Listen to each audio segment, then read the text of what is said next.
बहुत समय पहले की बात है। एक विशाल राज्य था। वहाँ के लोग राजा को देवता मानते थे। उन्होंने जीवन भर न्याय किया, कभी किसी के साथ गलत व्यवहार नहीं किया। लेकिन उस महल में एक कमरा ऐसा था जिस पर बड़ा सा ताला था। दरवाजे पर सिर्फ 4 शब्द लिखे थे, केवल राजा के लिए। ना वहाँ कोई चौकीदार खड़ा रहता, ना कोई सफाई करने वाला अंदर जाता। बस हर सुबह राजा उस कमरे में जाता, दरवाजा बंद करता तो कुछ देर बाद वापस आता। पर किसी ने कभी राजा से ये नहीं पूछा, महाराज आप रोज अंदर क्यों जाते हो? फिर कुछ सालों बाद राजा की मृत्यु हो गई। पूरा राज्य शोक में डूब गया और सिंहासन पर अब राजा का बेटे को बिठाया गया। राजा के बेटे को बचपन से ही उस दरवाजे को देखने की इच्छा थी और अब जब वो राजा बन गया है तो उसने सोचा कि मैं उस दरवाजे को खोलूंगा और जानूंगा कि आखिर मेरे पिता हर रोज वहाँ क्यों जाते थे। ये बात सुनकर राजमहल में लोग डर गए। दरवाजा खोलने का एक विशेष दिन चुना गया।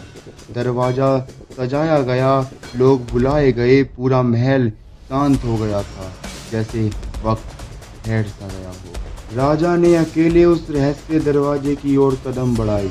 जब उसने ताला खोला तो देखा, ना कोई खजाना निकला, ना कोई हथियार। वहाँ सिर्फ 3 चीज थी, एक पुरानी लकड़ी की कुर्सी और एक आईना और एक पानी से भीगी पर्ची जो हल्की सी हवा में हिल रही थी। राजकुमार ने वहाँ पर्ची उठाई और पढ़ी। उसमें लिखा था, जो भी इस सिंहासन पे बैठे हर दिन इस आईने में खुद को देखे और पूछे, क्या मैंने आज न्याय किया? अगर जवाब नहीं है तो जान लो, ये ताज तुम्हारा सब कुछ छीन लेगा। राजा ने धीरे धीरे आईने में झांका, पर उसे अपना चेहरा नहीं दिखाई दिया।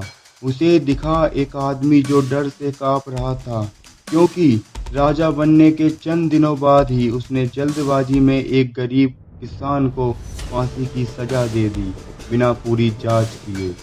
वो झूठा अहंकार जो अभी तक उसके सर का ताज बन चुका था, अब उस दिन के बाद नए राजा ने रोज उस कमरे में जाना शुरू किया। हर सुबह उस आईने में खुद को देखा और सवाल किया, क्या मैं न्याय कर रहा हूँ? पर वो दरवाज़ा अब भी बंद रहता। लेकिन अब वो केवल एक रहस्य नहीं था, वो राजा का एक डर बन चुका था। राजा होना कोई बड़ी बात नहीं है, न्याय करना बड़ी बात है।